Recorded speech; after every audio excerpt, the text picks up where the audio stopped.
Hey everybody, Jamie here from Start Riot. I'm back from Milan. It's Easter, but most importantly, it's Friday, and that can only mean one thing. It's time for Thank Punk, it's Friday!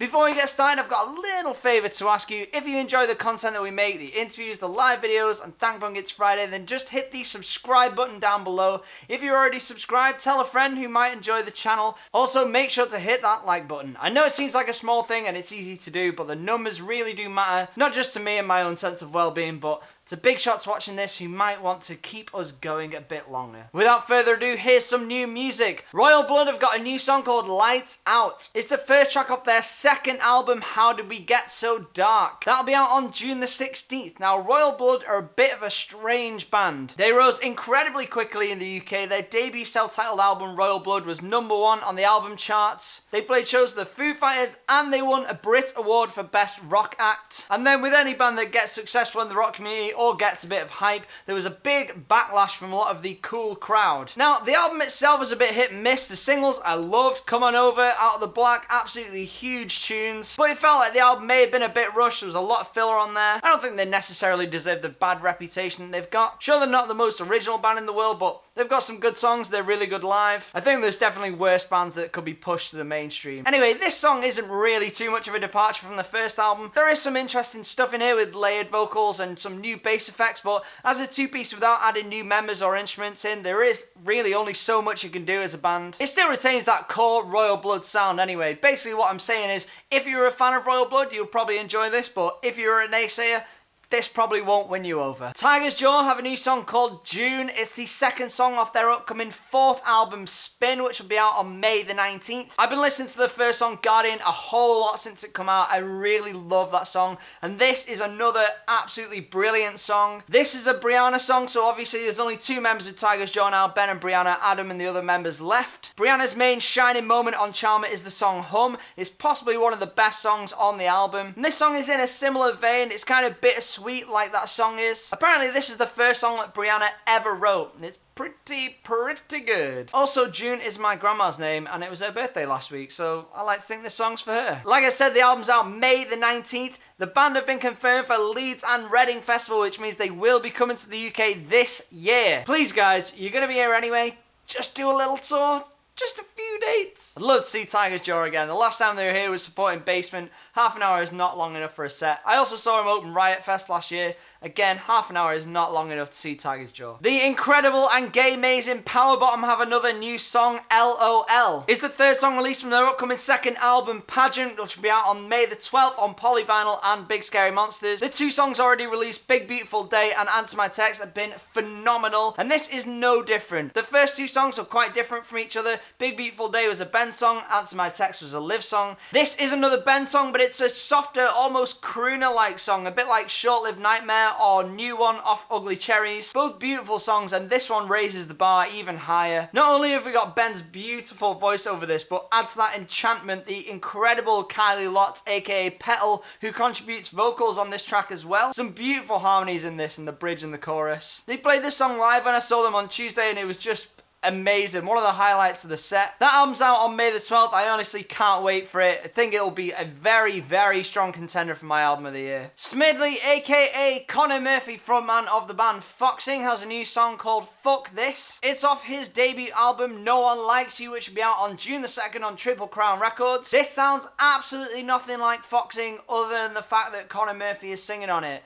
For one, it's actually quite happy. Kind of poppy, indie rock, kind of irreverent, doesn't take itself too seriously. Really fun, really enjoyable. Definitely check this track out. He'll also be supporting Tiger's Jaw on their US tour in June. Dire Sig have released Made of the Mist. That's off their debut album, Swear I'm Good at This, which came out last week on French Kiss Records. Now, the reaction to this album has been a little bit polarizing. I've seen amazing feedback from it on social media. Lots of people really loving this album, but Pitchfork gave it a really scathing review. Now, Pitchfork are not one to shy away from scathing reviews, but this one in particular was very harsh. I mean, if you don't like a band, that's fine, but to call them out on their credibility and the authenticity of their political message or their feminist values is a bit strange. It just seemed like the writer had a problem with maybe Diet Sig's aesthetic not necessarily matching up with a political message. I mean, the whole kind of aesthetic and image is cutesy, and the singer Alex's voice is quite high, but I don't see why you have to be a Syrian post-hardcore band just to have a political message, or you have to be overtly political just to be considered a feminist. Just seems like Pitchfork wanted to take someone down a peg. Anyway, I think the album's really good, and thankfully they're touring the UK in October. That'll be great. They've not been back here since last summer, so it'll be really cool to see them live. Basement have released a video for Promise Everything. It's the title track of their third album, which was released on Run for Cover early last year. It's since been re-released by Fueled by Ramen this year. They're currently on tour in the US with Thursday and Touche Amore. That is an amazing lineup of a tour. I wish I could be out there. Higher Power have a new song called Whole. It's off their debut album Soul Structure, which will be out on Ven Records on May the 19th. Now, they're normally a hardcore band, but this song has a lot in common with late 80s, early 90s kind of sludge or thrashy metal like Pantera or Anthrax, and even 90s alt rock like Jane's Addiction. The singer Jimmy Wizard's voice really does remind me quite a lot of Perry Farrell from Jane's Addiction. Not a bad thing in my opinion. If you want a more modern reference, if you're into those Puppy EPs, they don't necessarily sound like them, but it's kind of the same mashup of things that don't necessarily go together, but they do in these, and it sounds kind of really good. Anyway, if you're into late 80s, early 90s hardcore, this may be for you. Slam Dunk Festival have announced the stage splits for this year's edition. The problem that Slam Dunk has is they always announce all these bands and they never say what stage they're going to be on. And people look at it and they can't really tell, oh, I like this band, but I don't like all these bands. And the fact of it is that you're not going to see 90% of the bands on the bill. You're probably going to stick to one or maybe two stages, depending on where your music taste lies. Maybe you'll even jump about, but you're only going to see maximum like 10 bands in one day. And trust me, looking at this lineup, no matter what kind of music you're into within the Slam Dunk umbrella, you're definitely going to find 10 bands here that you like. For me personally, I mean, that's the signature brew stage mostly. In a row, you've got Puppy, Sorority Noise, Milk Teeth, Crime and Stereo, who've not been over for ages, Turnover, and Citizen. That's just the afternoon. You've got Frankie Aero and the Patients, The Bronx, and Against Me heading up that stage as well. The last two probably for more of an older crowd in Slam Dunk terms. But if you're younger on the Monster stage, you've got Neck Deep doing a headline set. You've obviously got En Shikari headlining the whole festival doing the 10-year anniversary of Take to the Skies. That'll be really special. The Scar stage is as scary as ever. I mean, if you're into Scar, you're never going to get a better lineup than this. Bone of Soup, Less Than Jake, Real Big Fish, Goldfinger, Mad Caddies, Zebrahead, The Ataris. Take your pick of great Scar bands, and Phoenix TX on that stage. Boom! Loads more great bands on that bill as well. Almost makes me want to go to more than one date just so I can avoid clashes. It looks like Decade, Sorority Noise and Trophy Eyes might be on all at the same time. That's really frustrating. Just have to wait for the stage times to come nearer the time. Blink-182 have a new song called Can't Get You More Pregnant. This is another short, silly, stupid one.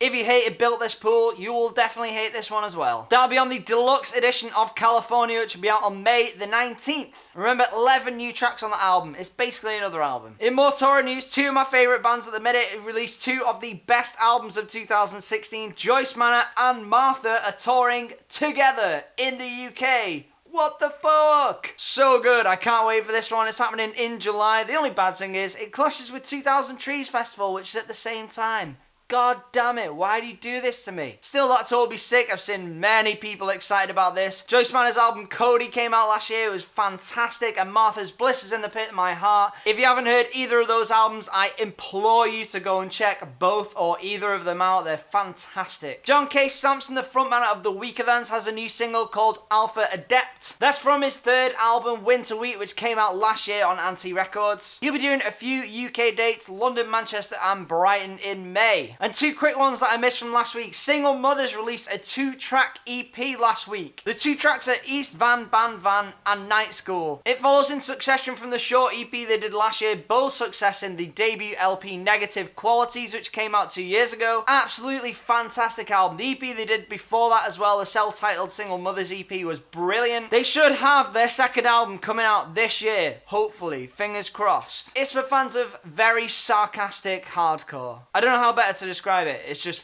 fucking brilliant. And Gouge Away have a new track called Swallow. That'll be also on a 2-track EP, which will be coming out on cassette. It follows their debut album Dies, which came out last year. These are fans of Touche Amore or maybe that Open City album that came out earlier this year. That's all, guys. If you made it this far, then you probably did enjoy it, so please do hit the like button. Make sure to tell all your friends who need new music recommendations. That's all for this week. Have a great long weekend if you are off. If you have to work, I feel for you, because so do I. Have fun whatever you do. Stay safe. safe. We'll see you next week. But for now, thank Bung, it's Friday!